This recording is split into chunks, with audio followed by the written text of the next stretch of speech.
Hello, everyone, and thank you for helping us close out the 2022 DBSA Summit on a high note. Throughout this week, you have attended sessions, made some new connections, and hopefully learned a few new things. I want to offer some special thanks to all of our presenters this week and to the entire DBSA staff for their hard work and their dedication. I'm now asking all of you to consider your Summit 1, the one thing you will take away from this experience to guide you or others to find community, find wellness, find hope. Whether it's sharing the wellness tools or support groups you've learned about here, becoming a mental health advocate, or getting involved with DBSA in another way, I hope you'll stay in touch with us as we pursue our mission of providing hope, help, support, and education to improve the lives of people living with mood disorders. One way we'd like you to continue to stay in touch is by registering for our upcoming screening and panel discussion of the new mental health documentary, My Ascension.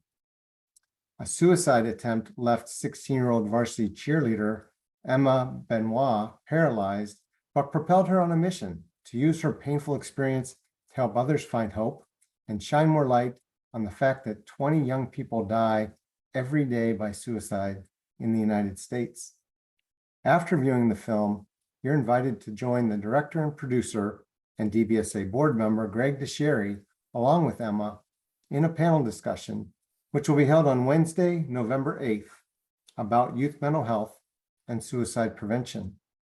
You can register for the screening and the discussion at the link in the Summit lobby, or you can click on the link that we just dropped into the chat.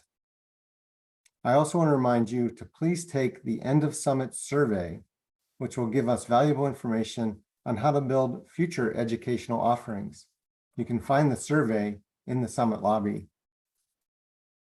So we're going to close today with another episode of State of Mind with Maurice Benard to share with you. If you were here last year at the Summit, you may remember the interview I did with the film and television veteran, a member of the Actors Studio and 3-time Emmy Award winner. Maurice also lives with bipolar disorder. In this episode of his YouTube series, Maurice is interviewing longtime mental health advocate, support group facilitator, and friend of DBSA, Michelle Bibby. I'm excited that we're all going to get to learn more about Michelle. She's worked alongside DBSA to provide support groups for the Black community, among other things. Please enjoy the episode. Thank you again for attending the 2022 DBSA Summit.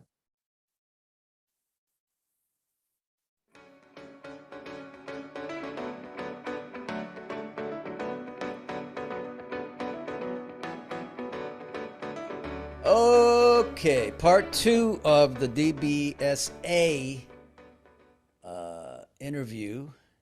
We're doing 2 parts. I told you I was going to get to Michelle the Angel, and I am. She is the president of MAB Consulting Services. Correct. And she is a doll. I don't know much about Michelle, but I'm going to learn a little bit about her. The only thing I know is that when DBSA says that she's incredible and, you should interview her, I'm like, I know she is already without even meeting her. So here we are. Michelle Bibby, how are you? I'm doing great. You feel good? I feel good. You look great. Thank you. I appreciate it. And so do you. Thank you. Thank my red shirt, you know what I mean? Yeah. So I ask you the same first question. What does MAB stand for? Michelle Alexander Bibby. Oh, so that's my initials. Oh my goodness. MAB Consulting Services. What's wrong, baby? That's me. So I don't know much about you. So where are you from? Born in Sacramento. So. Sacramento. Yeah, absolutely. Spent exactly 1 year in Sacramento. And my parents got divorced. My mom went back to Houston, which is home. So I grew up in Houston. Where my wife was from. Yeah, we were talking about that. Wow. Yeah, grew up in Houston, graduated from high school, went to Austin to attend the University of Texas, graduated from UT, went back home to Houston to attend law school, and You wanted to be a lawyer? I had always wanted to be an attorney from when I was in elementary school. Wow. Actually wanted to be a judge. Oh, really? So I get into law school. I'm towards the end of my first year of law school when I went into mental health crisis. And so this was in 1985. Yeah. And so in 1985, doctors, family members just did not have a lot of hopes or expectation Yeah, for yeah. people living with a mood disorder. Right. So I had doctors say things to me, psychiatrists, like, you know, it's amazing that you graduated from college, but you'll never be able to finish law school, and you probably need to just get a very small job that's not stressful, and you might be able to hold down a job like that. But, you know, basically, like, best of luck to you. Really? Yeah. And what kept you going? Well, there's a part of me that likes to prove people wrong. So I was highly motivated to, you know, give it my best effort. And I felt like I had just intrinsically, setting the mood disorder aside, what it took to be successful in life. And, you know, even if I wasn't going to get a chance to finish law school, I believed in my own ability and resolve. Wow. Now, any mental health in your family or you or? No evidence or presence of mental health conditions Nothing. in my family of And origin. you just wanted to be in? And which made it very interesting when I first went into mental health crisis. The psychiatrist that did my intake was a black female psychiatrist, which was very important because back in 1985, and there's still some truth to it today, people presenting with mood vulnerability who are black Yeah. are far more likely to be diagnosed with schizophrenia.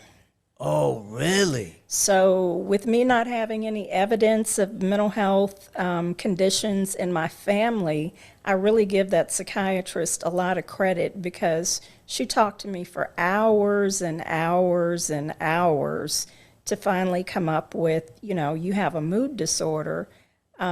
But it is quite common for people with lived experience with mental health conditions not to get the correct diagnosis yeah. initially. Yes. And that can have a very negative impact on a person's trajectory in their life. Yeah, absolutely. I mean, I think I was lucky, like when I talked to Michael about when Dr. Noonan said I was manic depressive, he was right. Because he could have been wrong, Yeah. but he was right. And then what happened with me was I started taking lithium, and then I got off lithium and had another nervous breakdown. Yeah. So every time I get off my medication, but I've been straight now for 30 years. Straight, nice, no breakdowns, just a lot of bad anxiety, you know what I mean? Yeah. Now, in the black community, is it like the Spanish community where there's a stigma? Yeah, there's a lot of stigma in the black community, and well, you know, there's stigma in society, period, I know. related to mental health conditions.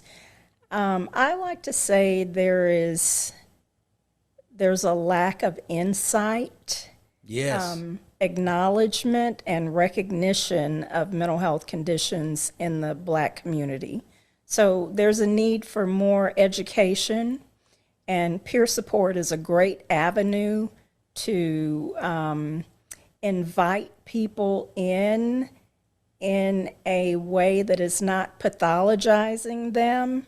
Yeah. So it's just saying if you identify in yourself some type of mood challenge, come check out a DBSA peer support group. You may connect with it. So, you don't, like, we're not checking people's diagnosis at the door No. of the peer support group. It's just an open, welcoming environment for people who recognize that they have some lived experience with a mood challenge. And peer support is grounded in mutuality, which means there's no power differential between me and my peers. I am a certified peer specialist, but I'm not the expert. So as I'm working with my peers, we are coming together, we're connecting, we're relating based on our shared lived experience with mood disorders. And the fact that we have that shared lived experience just deepens the authenticity of the connections that we make. But that mutuality means, when we go to see the psychiatrist, there's absolutely a power differential there. Yeah, We right. can quite often feel like the doctor has all the power Yes. and I have very Yes. little power. It's not like that in peer support. We're coming together, we're learning from each other and growing together. Yeah. So that's what peer support is all about. It's people coming together. I get to share my recovery story, lessons that I've learned along the way, because I was diagnosed in 1985. I have a lot of skin in the game. 1985, Yes. I think that's when I was diagnosed. Yep. Am I right? Yes, 1985. Because 1981 I graduated, I was 17, 18. And then 4 more years, I was 21 at the same time. Wow. Now, were you ever in a mental institution? Or? Yes, I've been hospitalized. Oh, wow. Tell me that Absolutely. experience. Some people have inpatient hospitalizations and they have a good experience.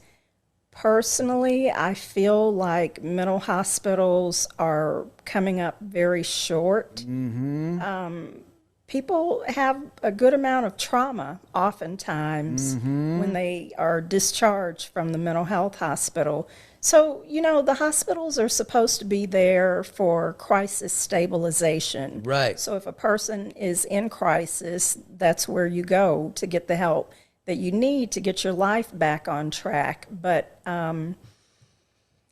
my experience was a lot of tweaking with my medication, and this is just my personal experience. I've always had great health insurance, so I just always kind of felt like they'd keep you as long as No, but you're had right. health insurance You're right. coverage. And then, like amazingly, when your days of coverage ended, okay, you're discharged.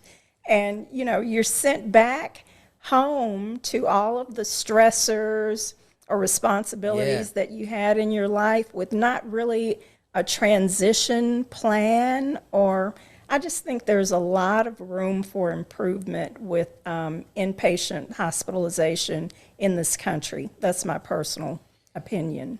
Yeah, I got to be honest. And I don't blame my mom and dad because they didn't know. Right. And they put me in there, but it was 2.5 weeks of really not, it was just, if you're a bad boy, they throw you in the seclusion room and you're tied up from your wrists, your ankles, and your waist. And you're in there with four walls and one bed. It's scary. And I think it just traumatized it just traumatized you more. And like I said, I lost, 30 pounds. So I knew that I had to escape.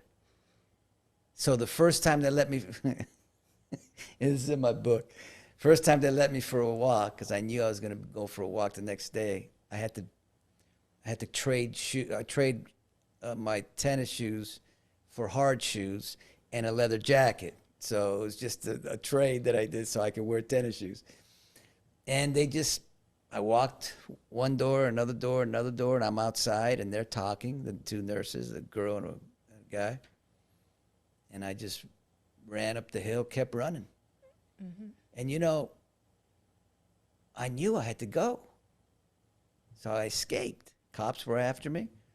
But because of what we're talking about, it wasn't good for me, no matter how you put it. You know, I know if you're violent, Right. you have to be thrown in, you know, these places. But in probably your condition, my condition, it wasn't needed. Maybe it was needed for a day. I don't know. But then again, it's all for a reason, right?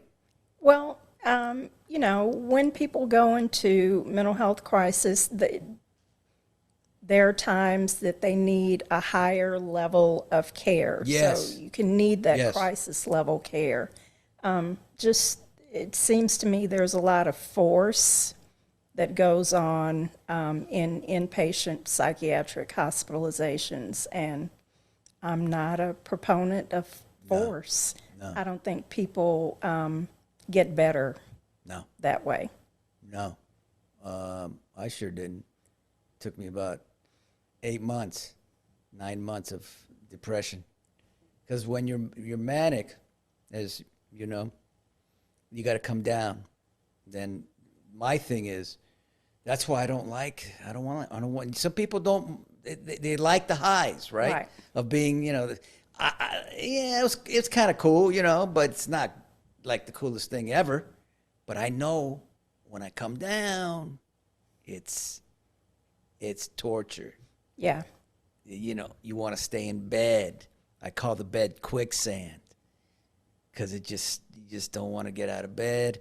And I was depressed for like 8-9 months, but I keep talking about this because a lot of it's mental, okay? Because I was depressed for about 8 months, and I'm not going to get into this whole contest that I entered, the most watchable man in America, okay? I won the most watchable man in Contra Costa, and I won the most watchable man in San Francisco. No, I didn't win in Contra Costa. I got third place. So I go to after I escaped from the hospital, I had 8 months, and I thought that they postponed thankfully they postponed the contest. So I got to enter and I won. And guess what? I'm better. I mean, I was horrible for like 8 months. I win this thing, and now mentally, I'm not 100% better, but Right. it was like that. And I said, I don't need my pills. I feel great. Right. Yeah. But a lot of it's mental. Well, we have to understand that. Boy, you got me off track here. Well, that speaks to resilience, I think. Yeah, yeah. So I have facilitated DBSA support groups. I started attending DBSA support groups as a participant probably 20 years ago. Oh, really? And then I got trained to be a DBSA support group facilitator, and I facilitated DBSA support groups for about 5 years.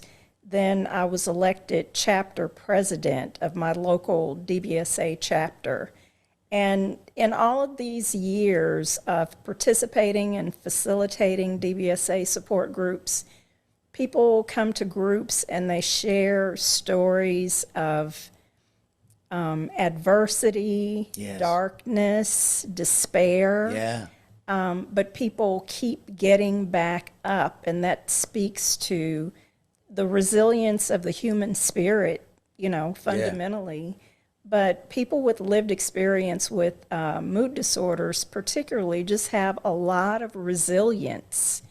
You know, the condition will come along and knock you down, but people continue to get back up. Yes. And keep fighting. You know, we're fighting for our lives, essentially. Yeah, and I keep, because a lot of it's, you know, with me is I God and I, you know, I think the last one during the pandemic, I was like, I've already been through enough. Come on, God. Why do I have to go through another one? Right. It's just, how many do I have to go through here? But you have to go through as many as you need to go through. And then you got to learn to get better. Because if you don't learn the triggers or whatever it is that help you, you'll continue to fall. Exactly. But you do have hope. I'm a proven fact. You're a proven fact. Michael Pollock is a proven fact. Michael Pollock. Well, Ernest Hemingway in A Farewell to Arms, he had this line in there about we are stronger at the broken places. Yeah. And I think living with beautiful. a mood disorder it's a tremendous benefit because, like when the pandemic hit, isolation and loneliness set in on people who had no prior lived Yes. experience with a Yes. mental health condition.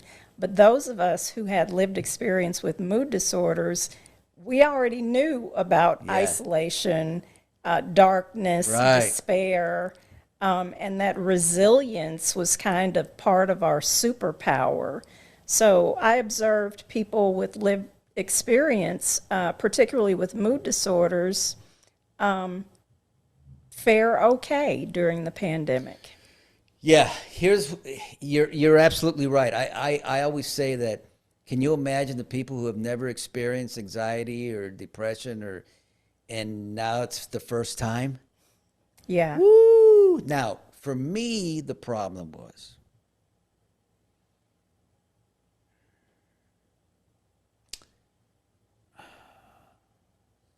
I had a lot come at me at once. And I always say it's like gears in the car, four speed. You have your first gear, second gear, third. You always want to stay in first, second gear. You don't want to. You can go to third. Don't want to go to fourth. Really, don't go to fifth and sixth. Okay. Mm-hmm. Well, I was kind of in third. So when my mom and dad moved out of my house, wasn't a great experience. Pandemic hit. It's like the end of the world. Paula came in to me and said, we're not going to New York to promote the book. And they're shutting down General Hospital. I felt a rush in my body. After that night, I was shaking like a leaf. It's never happened to me. In all my breakdowns and everything, I've never shaken, and I couldn't sleep. I wasn't sleeping. And I had to get up early in the morning, do Zooms about the book and everything. Mm-hmm. So I think I always say about all this, keep your pressure level down. And that's what I've been trying to do, whether it means don't yell or don't do this or don't do that. Keep the pressure down. So if something does happen, you're all right because you've only lifted a bit. Right. Because if you're here, you're done. That's what it was with me. And that was 4 months after that of just terrible stuff. Well, are you familiar with the Wellness Recovery Action I've Plan? heard. Okay, so Mary Ellen Copeland created the Wellness Recovery Action Plan. So the acronym is WRAP, W-R-A-P. So it's a WRAP plan. So when you're completing your WRAP plan, you're essentially journaling about how your mood disorder shows up or how it manifests. So you're looking at, like, what do I look like when I'm well? What do I look like when I'm not well? What are the early warning signs that I'm starting not to do well? Yeah. So that's like what is going on with me, in my body, and with my behavior. And then what are your triggers? Those are like external stressors or external life events. And then you identify who is in your support system, so who can you count on? And then what does it look like when things are actually breaking apart? And the last piece is a crisis. You put together a crisis plan and then a post-crisis plan. Well, so to that point about the triggers, we have no control over external life stressors. Sometimes life just shows up Yes. in a really chaotic Yes. way. And whether you have a mood disorder or not, life will show up sometimes in ways that will just rock us. Yes. The benefit of completing your wellness recovery action plan is that you kind of give thought to what you recognize to be your personal triggers, and you come up with an action plan for the next time this trigger pops up in my life. This is how I'm going to react or respond.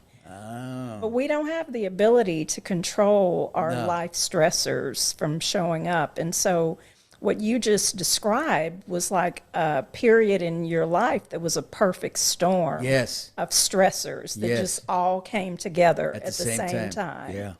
That can very well happen to any of us. Yeah. But I would hope, because of the way I'm feeling, that if it did happen exactly the same, I wouldn't respond the same, or it wouldn't take me down so bad. Absolutely. And I have hope in that, and I think we all should have hope that when we go through things, that if it does happen again, we'll deal with it better, and it won't be hit as hard. Well, absolutely. Hope is foundational to recovery. And, if my recovery journey goes back to 1985, it sounds like yours does as well. I've learned a tremendous amount about myself, about this mood disorder, about how my mood disorder shows up, what it looks like, and I know what to pay attention to Yes, early yes. on. And so the benefit of me completing my wellness recovery action plan is that I have come to recognize like my own pattern of unraveling, and it has helped me avert full-blown mental health crisis Yeah. episodes. This has been amazing. Yeah, I feel like I want you to ask me a couple questions, whatever you want to ask me. Okay. How have you figured out how to balance all of the things that go on in your life? Because you're on stage, Yeah. you're on set, Good question. you have those responsibilities, and so now you've added this new responsibility of being a mental health advocate, and Yeah. you're speaking out vocally about your own lived experience. So how do you keep things in balance to stay in a good place of mental well-being?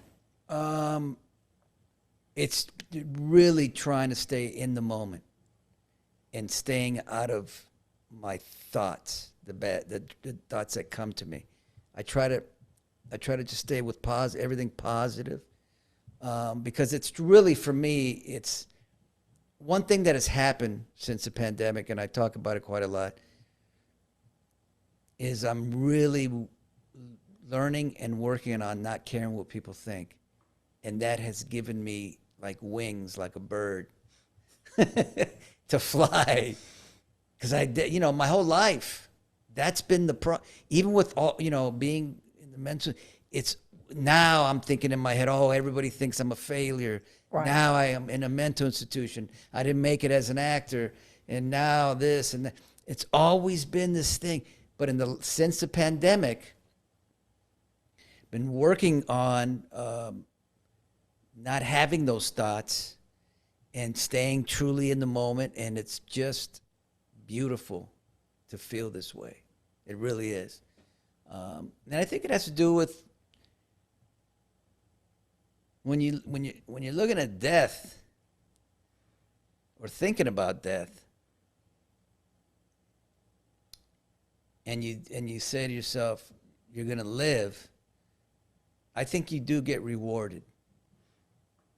That's all I'll say about that. Well, I want to applaud you. You're a public personality.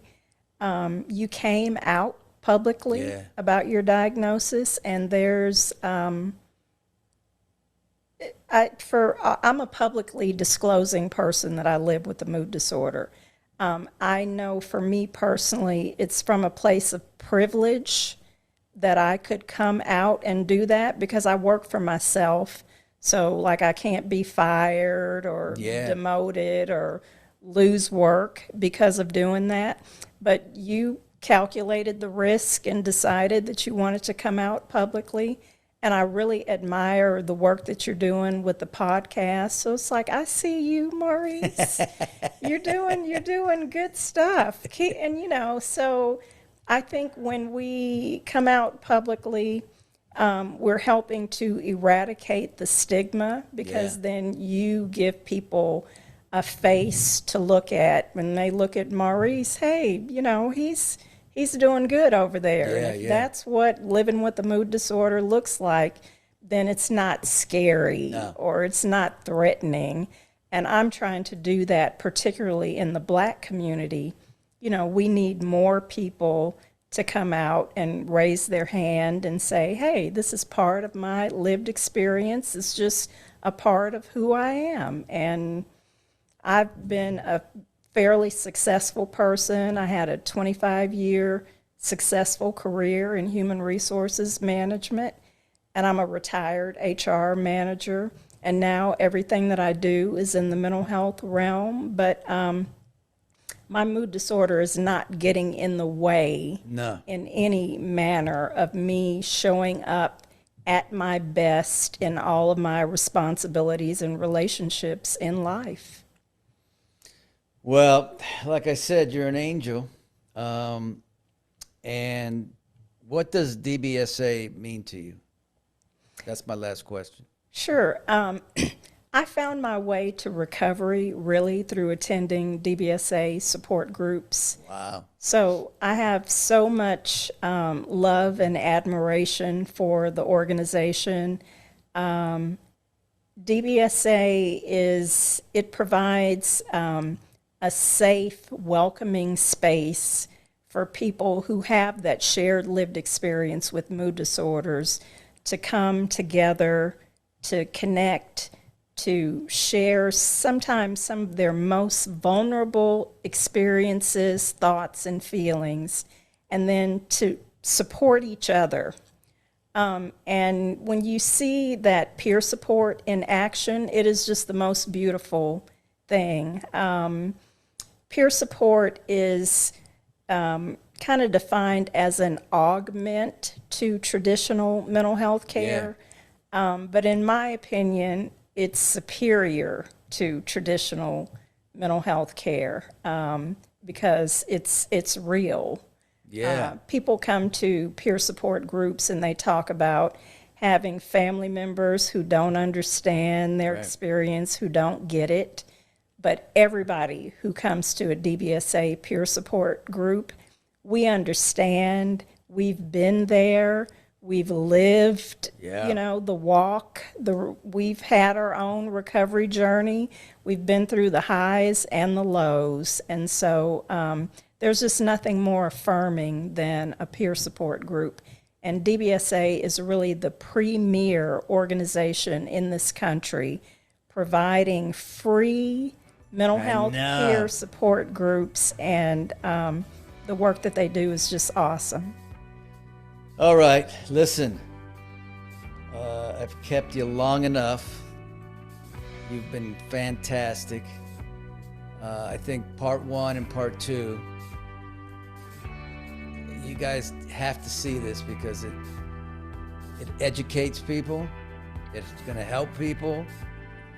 And I'm just honored.